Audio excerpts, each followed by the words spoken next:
Good day, guys, and welcome to another episode of Riding in Tandem. RIT, Riding in Tandem, RIT. With me, RM. And me, Elaine, at sa episode na to, subukan naman natin ang Suzuki Fronx Hybrid SGX. Ano, ready ka na? Parati naman eh, tara na!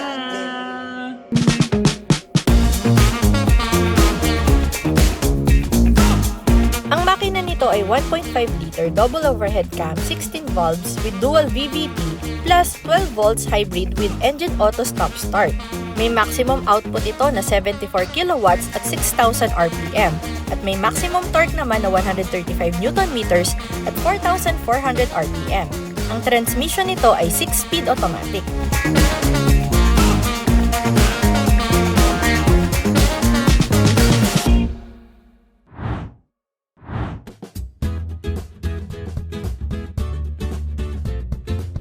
Ang galing talaga gumawa ng maliliit na sasakyan ng Suzuki. Meron nga kaming Suzuki Jimny.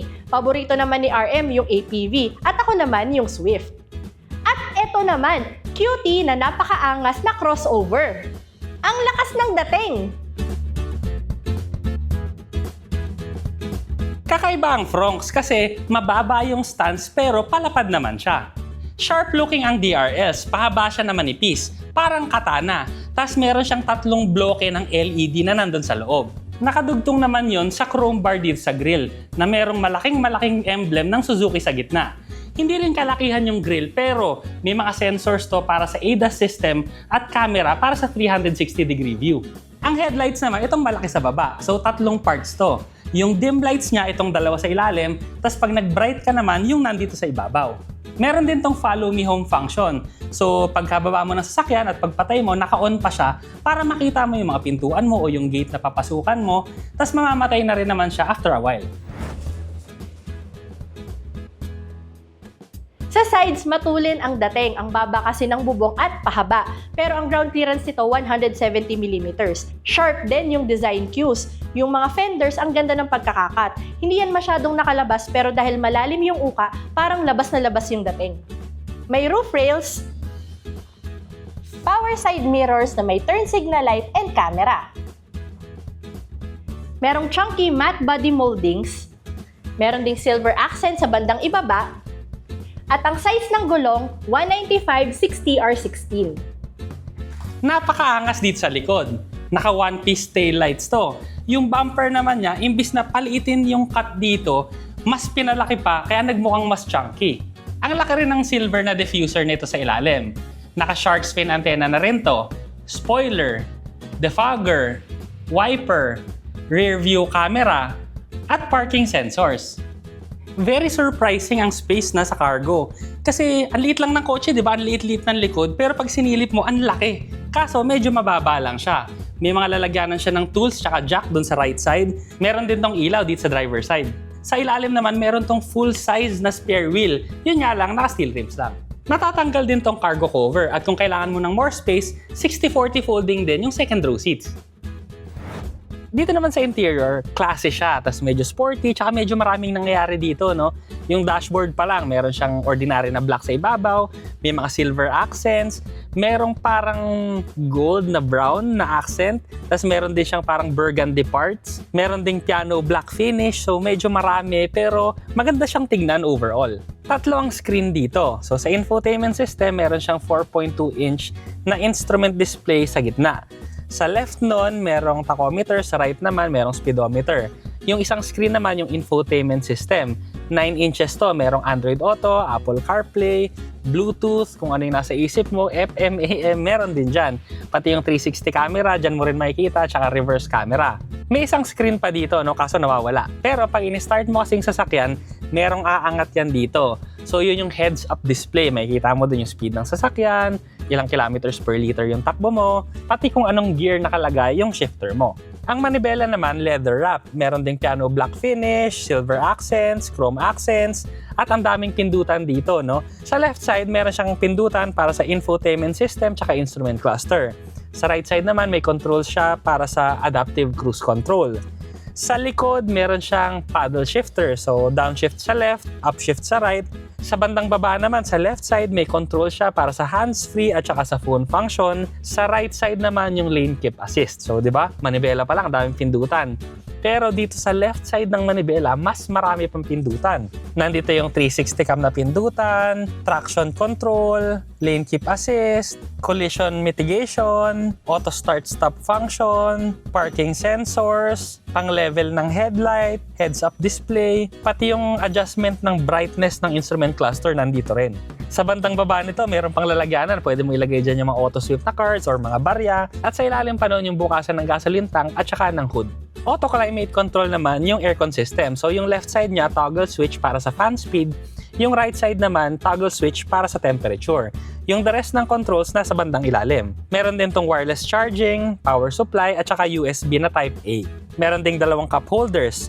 Ang shifter nito, basic lang naman, no? Meron siyang pindutan sa unahan, merong park, reverse, neutral drive, tsaka merong manual mode. Pero kahit hindi mo gamitin yung M, pag nag-paddle shifters ka naman, so pwede na dito, direkta na. Manual yung handbrake, tapos may kasama na rin tong center armrest.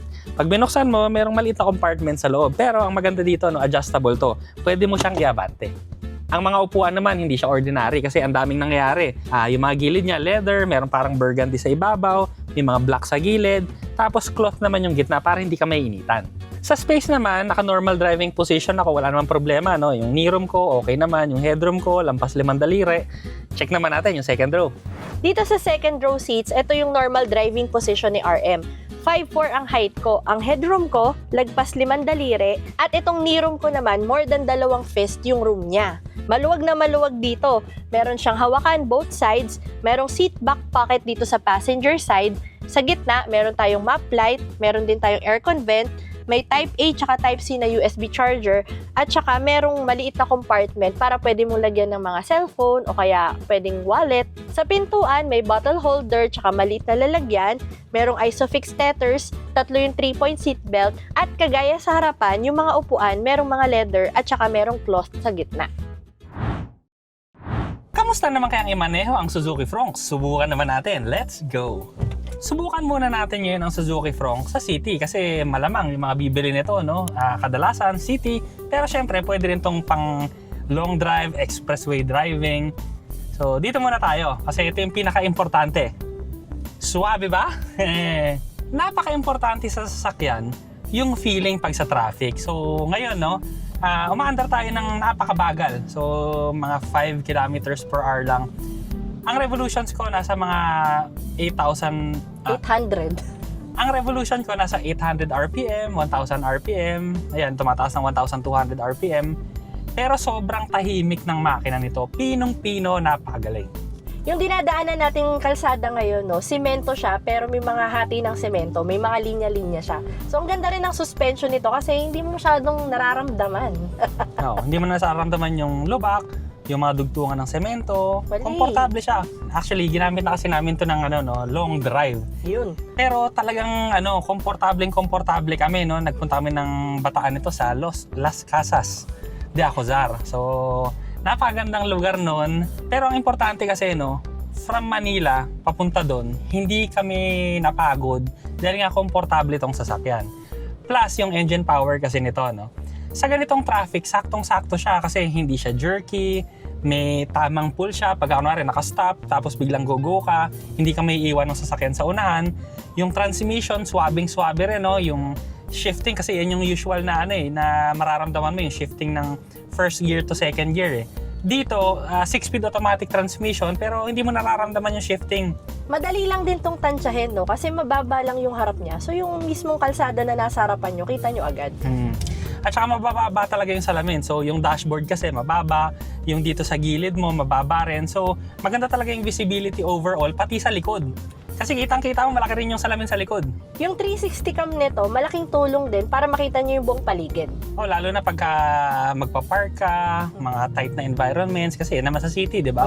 Yung igigilid mo. Hindi ka magagater, o baka mamaya may basurahan pala doon, o na may naglagay ng gulong para hindi ka makaparada. Di ba? So makikita mo lahat yan dito sa 360 view camera. So doon sa usapan na yun, no? Syempre meron din tayong Android Auto at saka Apple CarPlay. Kaya habang nagmamaneho ka, kahit malayo, entertained ka, well entertained. Ang infotainment screen nito ay 9 inches, tapos yung nasa instrument cluster naman, 4.2 na LCD.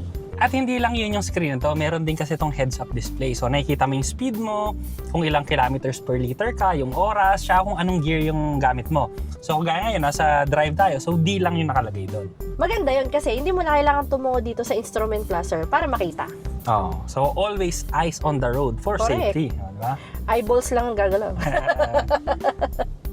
So yung steering naman, no, for city driving, gaya ng ginagawa natin ngayon, sobrang komportable nito kasi light lang siya. So kung i-gradean ko siya, 1 to 10, 10 yung softest, nasa mga ano siya, 5.5. So magaan lang talaga siya. Pero ang importante dito, no, pagka nag-expressway ka, high speeds ka, tumitigas din yung manibela. Kahit high speed ka, stable pa rin yung pakiramdam ng sasakyan. Hindi ka rin maninibago sa mga pedals nito, no, kasi yung throttle response niya, immediate naman siya. Yun nga, di ba? Kasi from stop, pagka nag-gas ka, maarangkada na siya kaagad. Yung braking naman, di ka rin maninibago kasi hindi naman siya pumapako, pero malakas na malakas siya. Parang natural lang. Natural talaga yung feel mo dito. Hindi ka maninibago, pero very good yun. Kasi may mga sasakyan na, di ba, kailangan mong masanay sa kanya para mo magamit ng maganda. Correct. Pero ito, parang wala, normal na kaagad lahat. Parang sanay ka na agad. Oo. Pero very good yun kasi hindi ka na nga maninibago. Tsaka ang gusto ko pa dito, no? So, di ba, ito, city driving, easy tayo, sobrang swabe. Pero pag gusto mong humataw, ang ganda nito kasi may manual mode. So, kahit itap mo na lang yung paddle shifters, game na kaagad yan. So, ngayon, nakadrive tayo. Downshift ko siya, na second gear, hataw ka na ngayon, second gear, 5,000, 5,500 RPM, upshift, brake ka, tapos mag-downshift ka. Ayun. Yeah. So, maganda to kasi parang naglalaro ka lang. Pero, ano kasi, no, engaging yung drive kasi medyo naririnig mo rin yung engine. Correct. Tapos pag nag-cornering ka pa, ang ganda rin, no, kahit crossover siya, kasi nga medyo mababa siya, no, mababa yung bubong ha, pero yung ground clearance okay naman siya. Maganda siyang i-corner. Yung sumusunod parang naka-release ka. Hindi rin siya masyadong mabody roll. Napakagandang laruan. Laruan no. Turning radius, maliit din. Parang doon lang tayo, no? Mga 1.5 lang ata yun So very good dun sa size. Maganda to sa mga tight spaces, sa mga maliliit na kalsada. Ang dali lang niya i-maneuver. Ang pinaka-importante dito, no, unang labas to ng Suzuki, yung Suzuki Safety Support. SSS. SSS, no? Hindi Social Security System. Iba yun. Ang importante kasi doon, no, meron na tong adaptive cruise control. Maganda to sa mga long drives para hindi ka mapapagod. Pag inon mo siya, so hayaan mo na lang siya. Susundan na niya yung speed ng coaching nasa unahan mo. Tapos kung gusto mong bumilis, so mag-overtake, mag-change ka lang ng lane, tapos kusa na siyang bibilis ulit. So napaka-useful niyan. Lalo na sa city, sa mga sobrang traffic. So ngayon, nakaset siya ng 60. So, minamaintain lang niya yung speed natin, tapos merong motor doon sa unahan. So, ngayon, hindi ako namamereno, pero bumabagal na siya. Nasa 59 na lang tayo, 58, 57. Kasi nga, hindi niya bubungguin yung sasakyan na nasa unahan mo. So, yan yung maganda. Hindi ka mapapagod sa traffic, hindi ka mapapagod sa long drive. Sobrang komportable mo lang din, parang yung pasahero mo. Walang kahirap-hirap. Yung tuhod mo makakapahinga. Oo, lalo na pag nirarayo, makakagaya ko, naku, Diyos ko. Very big help. Tapos nakita mo, no, biglang pumasok yung motor dito sa lane ko, swabe pa rin yung braking niya. Oo nga. Diba? Hindi yung biglaan. Tapos ngayon, ayun, lumayo na yung motor sa unahan. So yan, nag-accelerate na ako ulit. So, swabe, diba? Kahit may biglang motor, swabe pa rin siya. Sobrang daming laman ng Suzuki Safety Support. So ano pa iba? Kasama rin doon ang dual sensor brake support. So, ibig sabihin lang nun, pag may sasakyan sa unahan mo, no, dalawang sistema yung mamimreno sa'yo. So, safe times 2. Safe na safe. Meron din tong lane departure warning at saka lane departure prevention. So, kung medyo lumilihis ka ng landas, Oo. itatama niya. Na nawawala ka sa linya. Wawarningan ka muna pero may ano rin siya, yung mga ngabig para bumalik ka sa linya. Yun na nga rin yung lane keep assist. May kasama rin yan na weaving alert. So pagka inaanto ka na, yung tipong gumegewang na yung sasakyan, may alert din para dyan. Para magising ka rin, no? Kasi hindi naiiwasan no? Yung ibang driver kasi ganun, yung mabilis maantok. Ako hindi naman ako ganun. Naks. Tsaka yung may fatigue. Siyempre, minsan, pagkapagod ka na. ang layo ng biyahe, o kaya galing pa sa trabaho, tapos uuwi ka pa, yung ganon. Gewang-gewang na siya. So, at least warningan ka na sa sasakyan. Meron din tong automatic high beam. So, pagka madalim yung mga kalsada, automatic na siyang mag-high beam para makita mo. Tapos pag may kasalubong ka, di ba baba rin siya para hindi naman masilaw yung kasalubong. Meron din tong blind spot monitor para dun sa mga areas na hindi nyo nakikita sa side mirror. At meron ding rear cross traffic alert.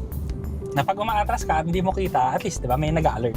Isa sa mga pinaka-importanting points naman kasi, no, kung tinitingnan mo tong Suzuki Fronx, yung reliability. Kasi yung engine nito basic.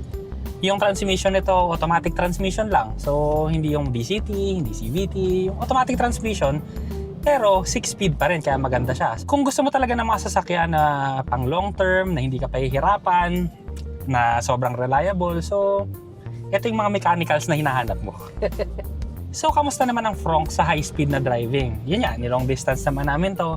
Yung power nito, hindi ka naman kakapusin, no? Pagka gusto mo lang talagang humataw pa, mag-manual mode ka, mag-enjoy ka, mas engaging pang i-drive. Pag easy-easy ka lang, pagka long distance, matipid din to kasi nga 6-speed eh. Meron siyang pang high-speed na gear, kaya mas matipid siya. So pag tumatakbo ka ng 100 km/h, napakababa lang ng revolution niya. Ang Suzuki Fronx GL Automatic ay 1,059,000 pesos. Ang GLX Automatic Hybrid ay 1,219,000 pesos. Ang GLX Automatic Hybrid Two-Tone ay 1,229,000 pesos. At ang top of the line ay ang SGX Automatic Hybrid Two-Tone na nagkakahalaga ng 1,299,000 pesos. Ito naman ang safety and security features.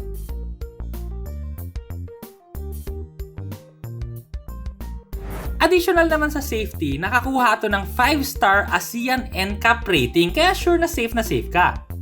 Maraming salamat po sa Suzuki Philippines sa pagpapahiram nila sa amin ng sasakyan.